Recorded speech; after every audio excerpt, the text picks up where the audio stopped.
Hello and welcome to Eye on the Money, the television show that gives you insights into how to improve your financial well-being as well as make your money work for you. I'm Ingrid Nantege. Now on today's show, we're going to discuss how small and medium enterprises can survive during this COVID-19 pandemic. Now, while Kenya's small and medium enterprises, SMEs, continue to create jobs and boost the country's GDP, they face a myriad of challenges that impede their growth. Kenya's 2017 overall GDP growth was projected at 6.4%, with SMEs contributing 3% of this GDP. A recent National Economic Survey report by the Central Bank of Kenya indicates that SMEs constitute 98% of all businesses in Kenya, create 30% of the jobs annually, as well as contribute 3% of the GDP. Furthermore, a 2016 Deloitte Kenya Economic Outlook report states that SMEs are hindered by inadequate capital, limited market access, poor infrastructure, inadequate knowledge and skills, and rapid changes in technology. A recent report by the Kenya National Chamber of Commerce shows that the coronavirus pandemic has dealt an even bigger blow to the SME sector that was already struggling. Companies have already started taking the hit of the pandemic and don't even know how they'll get back on their feet after all this is over. Invest in Africa, a private sector organization, has come up with a program to support small and micro enterprises in sub-Saharan Africa and Kenya and buffer them from the shocks and aftershocks of COVID-19. Joining me in studio to help us understand how SMEs in the country can survive the COVID-19 pandemic is Country Manager of Invest in Africa in Kenya, Wangechi Muriuki. You're welcome to the show, Wangechi. Thank you. Thank you, Ingrid. Thank you very much for joining us via Zoom and for creating time for this. You're welcome. Okay, when we talk about SMEs, already from my problem statement, you've had what contribution they make to the economy, and yet still they continue to grapple with a number of challenges. Just to paint a clear picture for us, what is the current state of SMEs in the country as we speak? Without even getting into the details of anything else, what's the current state of SMEs in the country? Well, just like you outlined, we have massive numbers of reports that provide the state of SMEs in this country. And you are right when you put it at almost 98%. We are operating in an economy that is driven by this small and medium enterprise sector, and particularly the micro, small and medium enterprises that we call MSMEs. Out of the total number of registered SMEs in Kenya, which totals to about 7 million, I think 1.6 of these are the micro businesses that are employing a very high number of people. Actually, their job contribution on aggregate is about 7.5 million in Kenya. So despite all those challenges, we are the ones that are driving our economy. And as we state, our plan to industrialize Kenya under the Kenya's Vision 2030 is dependent on how these SMEs thrive and the contribution that they provide. So first of all, just looking at the state, despite those appalling statistics on what's happening right now, these are the constituents that utilize the current resources that we have in the country. They foster innovation. They're the ones that employ technology. When we talk about ICT innovations, they're the ones setting up the M-Pesa stores. They are the mamambogas that are running right now. It's COVID, but we are eating. We are getting our goods and services. So they're the ones who are supplying critical goods and services as we speak. They supply to government, they supply to the corporates, and they foster entrepreneurship development. But despite the fact that, we state that they'll be key to the achievement of Vision 2030, they're also crucial to the attainment of the SDG goals, or the Sustainable Development Goals. Now, what is so worrying is the fact that SMEs do so much, but their GDP contribution is still very, very low. And this points to already systemic problems within the economy, from policy issues to all the other issues that you have outlined, from infrastructure, governance, low skills, inability to scale, very high mortality rates. And this is why 1 out of 3 of them will not live beyond their third year. Now, as we speak during COVID, that's even worse, because this is occasioned by other factors that are totally beyond their control. So Wangechi, with that said, and you mentioned something very vital, that even with this pandemic that's going on, they're still part of the critical parts of the economy. They're the ones that are providing essential services. My question then is, what needs to be done to buffer them in a period like this? I mean, we fully understand that the government has to take tough decisions, including imposing a curfew, locking down certain towns, but in order to encourage their sustainability and enable them to thrive at a time when they need to thrive more than ever, what needs to be done to protect SMEs? Okay, yeah, what needs to be done? But maybe just before I answer your question, let me talk about SMEs and the impact of COVID at this particular time. First of all, yes, they are the critical suppliers of goods and services, but the market is completely disrupted. Supply chains are disrupted. So there is restricted movements from county to county. Large organizations are massively laying off the staff, and these are the organizations that these businesses are supplying to. To date, there's this decreased air freight services. We have a limited outbound air freights and others. So that means they can't even get their goods. They're struggling to get their goods into the country. A good part of SMEs that we are working with, even when you look at those that operate the garages and, the mechanics in downtown, they rely on critical supplies from China. So what this means is that a lot of them are stuck at the moment, and there's a looming shutdown of thousands of businesses in this country. Restaurants have closed, or some of them have switched to online deliveries. They're dealing with new compliance regulations from the Ministry of Health. As you know, there's social distancing. They have to be well kitted to protect themselves and others from the spread of the virus. So in this COVID era, it is an unprecedented crisis that everyone really talks about, and it poses very, very many threats to the survival of SMEs. But the biggest challenge is the fact that demand is plunging, revenues are low, customers are flying out, they're not buying, which really means that the immediate impact is really deep. And this has a dramatic impact on their income, So a lot of them are struggling. They will lose jobs. They are going to shut down, and some businesses are going to close permanently. So to answer your question on what really needs to be done to cushion these businesses, is to also maybe respond to you with recognition that there's already so much that is happening, I think, from the front of government. The government is trying as much as it can, because that's the first port of call to buffer SMEs. And from where I sit, I want to really recognize some of the emergent response actions. We have seen from the government a lot more responsiveness than usual. And the first thing we had was the announcement by the president on the reduction of VAT from 16% to 14%. I think turnover tax is also reduced now from 3% to 1%.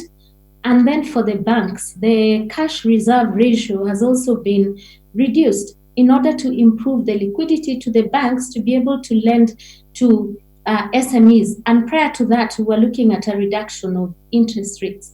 So I think that there are quite some measures that are being put in place, but of course, much more can be done.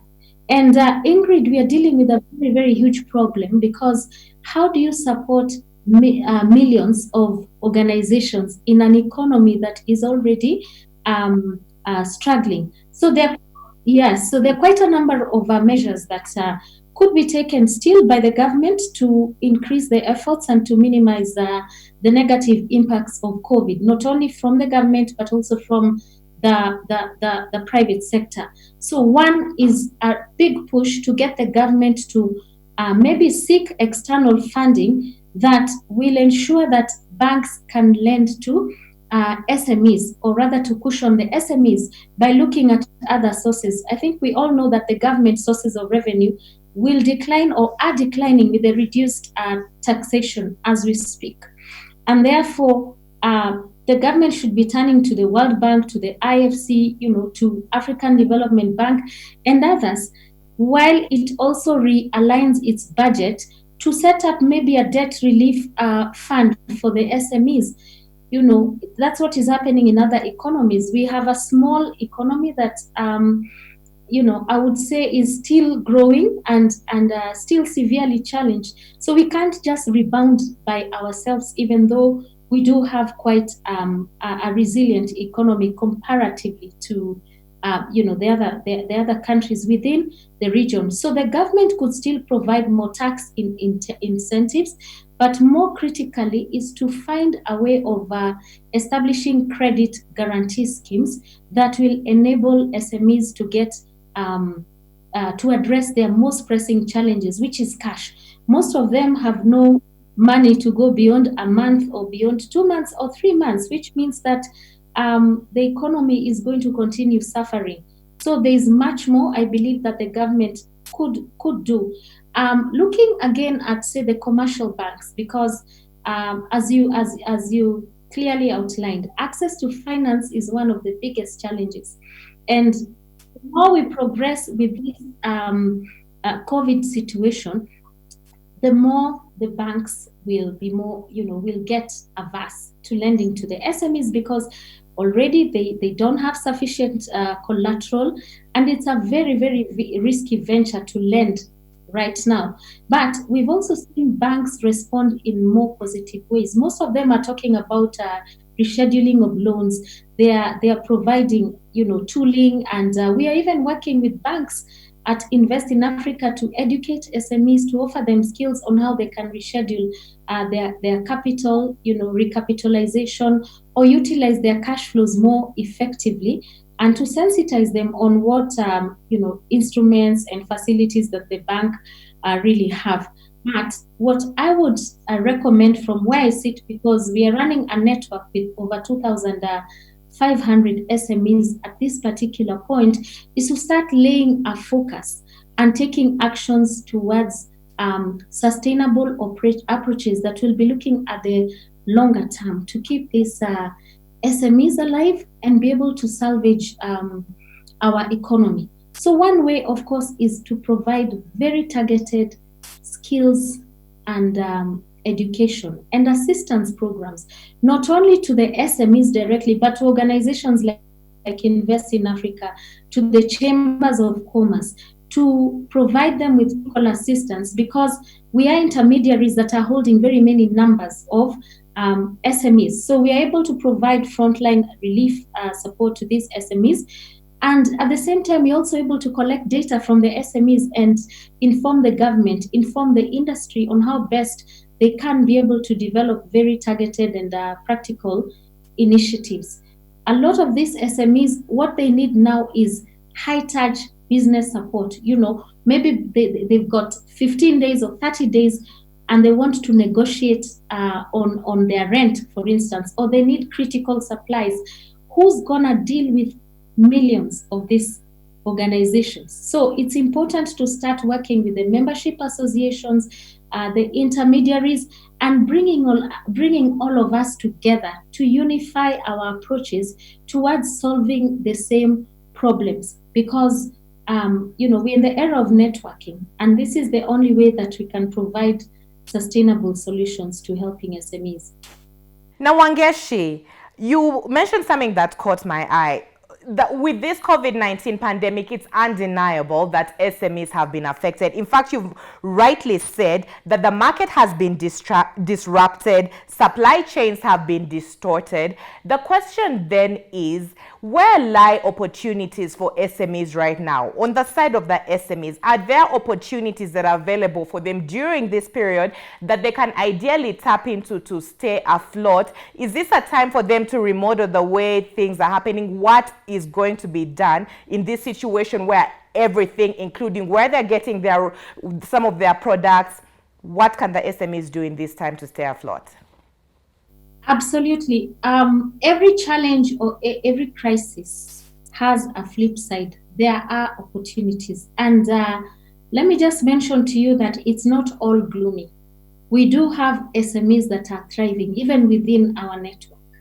And what it means is that SMEs need to repurpose, they need to retool, they need to refocus, but they need to remain open to learning. This is the time to focus on where the demand is. If you're a business enterprise and there is suddenly no demand for your products, start thinking about how you can team up. Join a network like Invest in Africa. Find businesses that you can partner with and identify what it is that you need. Is it a new skill? Is it that you can ride on already what is existing? It's time for SMEs to learn new ways of doing things. Online, we started talking about the digital revolution a long time ago and how this is going to disrupt the world of business. We are suddenly in a new world. And every business, for instance, that is in retailing should now be focusing on how to get their goods to the consumers through digital means. So that's why we've got platforms, we've got channels, we've got organizations like Sandy that can do deliveries. So it's time to invest in online solutions. It's also time to rethink how you deliver. When you go to the internet now, there's everybody trying to sell something, or people are trying to train others online. We are running virtual webinars. So everyone has had to rethink and repurpose. And there are very many opportunities as we speak. But what stands out at this particular time is that there's a new breed of entrepreneurs who are termed as COVID-preneurs. We've got, yes, and that's what I like about entrepreneurs. They're very quick to spot opportunities. Now we have suddenly individuals are producing masks. They're producing personal protective equipment. They're teaching people how to think about health supplements. Those are the areas where there will be lots and lots of opportunities. Everyone is looking to how to boost the immune system. This is the time to think about where is the demand, where is the pain point, what are people trying to what pain is everybody trying to avoid? So there are opportunities in logistics, in medical supplies, on online business, online channels. It's time to think about development of apps or applications that will enable service delivery to improve. So the world will continue, that's a definite, but it's going to be a new world. So it's time for SMEs to also invest in online skills and digital skills. You just have to be literate. We are in a connected world and there's no other way. I'd like to take us back a little to the point you mentioned about access to capital being one of the biggest problems. And I had feedback from one of our viewers back home. And Samuel, I wanted to read it out to you, so maybe you can provide some answers to Samuel. Samuel sent in a comment and said, I personally run an informal business and accessing capital has been a nightmare. Are there any avenues for informal small enterprises to easily access credit? Wangechi, I feel like this is a good one because like you mentioned, I was doing a bit of research and out of the 7 million SMEs that are in the country, 1 million are the ones that are said to be registered. This is according to my research. So obviously this proves a problem when it comes to accessing capital. What would be your comment to Samuel, who's wondering, someone who's running an informal business and really needs capital to continue the business and has no way of accessing this, what would be your advice? My advice to Samuel is, the first thing is that he needs to formalize his business and address the challenge that is still causing him to operate as an informal business, because the disadvantage of that, he will not qualify for any lending facilities that are available. As we progress, you're going to see a lot more support being channeled to the SMEs from the different ongoing initiatives. So Samuel needs to formalize his business, but an immediate solution is to check around, who can you borrow money from your family, from friends. Is he a member of a circle? It's also a time to start looking at strengthening our circles, our cooperatives, our fintech, because those alternative channels are also going to play a very key role in channeling liquidity to the micro enterprises. Before we wrap up this show, I know Invest in Africa has been very, very key when it comes to offering support to SMEs in sub-Saharan Africa, particularly within this period of time. I would like you to run us through what kind of support you're offering, who's eligible for support, and if I'm an SME back home and I'm watching, how can I access this support? All right. Yeah, thank you. So we do have extended an emergency COVID-19 SME survival program or toolkit that was initiated in Kenya, but this has been scaled across sub-Saharan Africa. And we are providing vital business support to the thousands of SMEs that are struggling at this point in time at absolutely no cost. We are not charging the SMEs. So Invest in Africa is a private sector initiative that is SME focused. We focus on developing skills for SMEs and improving access to markets and access to finance for small and medium enterprises in order to drive job creation. We are also SME focused. We are also an SME ourselves. And so this particular program is a toolkit that constitutes a series of webinars that SMEs can join at no cost, I said, to learn about how to recover, how to survive within the first 100 days, how to repurpose your business, how to pivot, how to scale, how to access finance. And then besides that, we also have content, webinar resources and online resources on our hub. We run a digital online technology called biashara.now, where at this particular time, SMEs can join at absolutely no cost and they'll get a 1-year free membership.